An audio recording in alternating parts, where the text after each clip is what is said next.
Hi, this is John back again with another final reveal. This final reveal is on the Airfix 72nd scale Bristol Bulldog Mk-IIa. Yeah, a little bit to say about this kit because this kit was a bit of a tricky build, but it was really enjoyable. And actually, I think as you know, a lot of the Series 1 biplanes go, I think it's a really, really nice, lovely looking model. It's a very colourful kit. It's got a nice blue flash on the top of the fuselage there. The decals are very colourful and they're quite nice. I quite they went on quite nice and easily. Very highly detailed engine. The aircraft has actually got a decent interior as well, and I'm going to try and explain a little bit about how this build went. For my mate in Birmingham, yeah, I did rig this baby. But I rigged this kit using a slightly different method because I didn't rig it with cotton twine. I rigged it with expanded polystyrene sprue by heating up leftover sprue and waste sprue with a heat source, and you pull them apart and you get a nice thin aerial style type piece of plastic. Well, I just chopped those down to the correct size and actually use them for the rigging, and yeah, it actually worked quite well.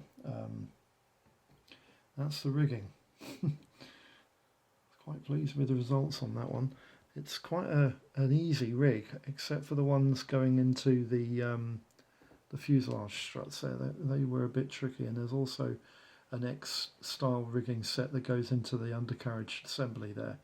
But the kit, I decided to use this method of rigging the kit because the struts were a bit of a, I'm going to be honest with you, the struts were a bit of a bastard to actually get into the right place and jig the wings all in and everything. And I didn't want to snap them by trying to pull twine, getting it tight and everything. The struts, especially the interplane struts, were quite delicate on this kit.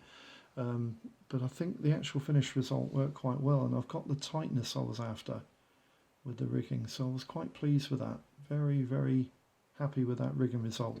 This, I think, is the fourth kit I've rigged. Yeah, is it the third or fourth kit? I can't remember now. I think it's the fourth. I did the Newport first, and no, it might be the third actually. I did the Newport, the Fury, and this one. Yeah, which is interesting.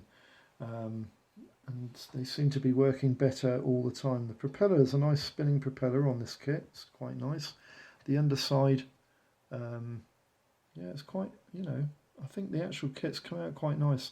I like the Airfix Bulldog. It's quite a nice, very accurate looking little kit, and it's a very good, it's a good looking aircraft.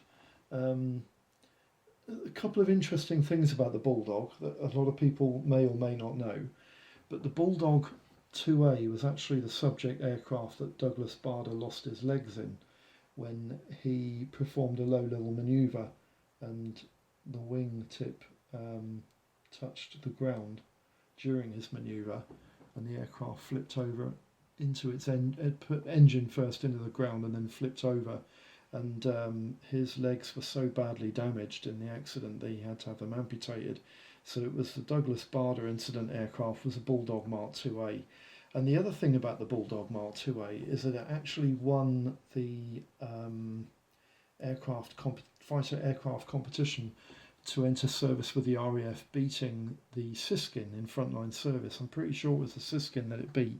But the Siskin was a more manoeuvrable aircraft. It just wasn't quite as fast as the Bulldog. But the Bulldog, when 1928-29 appeared, the Bulldog was very quickly relegated into second line services, because when the Hawker Hart came out as a frontline bomber, the Hart was actually 40 miles an hour faster than the Bulldog in a straight line.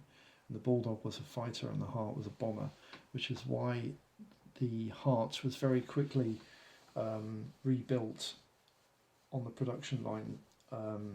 Well, they altered the design of the Hart to produce the Hawker Demon fighter, and then later Sidney Cam redesigned the airframe on the Demon, produced the Hawker Fury, which was the mainstay of RAF Fighter Command right through to about the mid-1930s.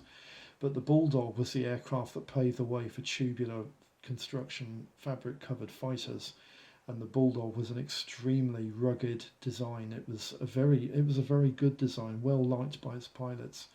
So there you go. Issues I had with this kit, there was only really one serious issue that I had with this kit, apart from jigging the damn struts in and making sure that they fitted correctly. There's a set of 4 bombs that go underneath this kit, and when I was taking the bombs off the sprue, for some reason, I don't know if I can get that in close so you can see it, but for some reason one of the rear sections of the bomb snapped off, and it flew across the room at about 3,000 miles an hour, never to be seen again. So yeah, I just painted them in as best as I could and just glued them into place. But the finished result of the Airfix Bulldog, I was very pleased with the finished result. Yeah, it came out a lot better than I thought I would produce a kit. Very, very pleased with this one. And my mate in Birmingham, I know you've got a Bulldog. I've seen one on one of your videos somewhere. It looked quite nice. I seem to remember it was quite nice. And I don't know what sort of an issue it gave you when you were building it, but this kit actually went together an awful lot easier than I thought it would. With those 2 little bottlenecks, you know, with the interplane struts and the bomb. That was really the only issue I had with this kit. The engine paints up. The other thing I wanted to show you was the engine itself paints up really quite nicely. I did the engine in 3 different colours, and I did the airframe in 2 distinctly different colours. I used G11 Humbrol coat for the majority of the airframe, and for the forward section there I actually used a Tamiya acrylic called Chrome Silver to produce a reasonably high gloss finish on the aircraft. The engine was then painted in G11 as well, and then I highlighted the cylinders and the acrylic Tamiya paint titanium silver to give them a bit of, I don't know if you can see it, I wanted to give the engine cylinders a little bit of a variation in colour, and I just touched the cylinders up in the titanium silver, and then I used the acrylic Tamiya coat gunmetal to finish off the collector exhaust system, and then painted the exhaust system in a mix of G11 and copper tone to produce a rusted finish but metallic finish look on the exhaust pipes, and it all seemed to work quite well. The tyres were painted in Tamiya rubber black. The struts and the interplane struts and all the rigging was painted up in Humbrol 85. Actually, it wasn't Humbrol 85, it was a Tamiya acrylic semi-gloss matte, semi-gloss black, that's better. Painted that up in that, and that top coat blue colour there was actually the same colour that I used to paint the underside of the Lavochkin that you saw in the previous video. I'm pretty sure that's a Humbrol coat, and I'm pretty sure it's a semi-matte, what they call a satin finish, medium sea blue, and it looked pretty much like the right colour I was after. So yeah, that's the Bulldog finished, done and dusted. Quite happy with the results. Reasonably enjoyable build actually, and it's turned out that I think I would say that this is probably a reasonably accurate 72nd scale Bulldog biplane. Very nice. So any questions, any comments, any queries, just pop them in the comments boxes under the description, and any questions I'll try and get back to you as soon as possible. Thanks for tuning in, and I'll see you for the next video. Bye bye for now, lads. Bye bye.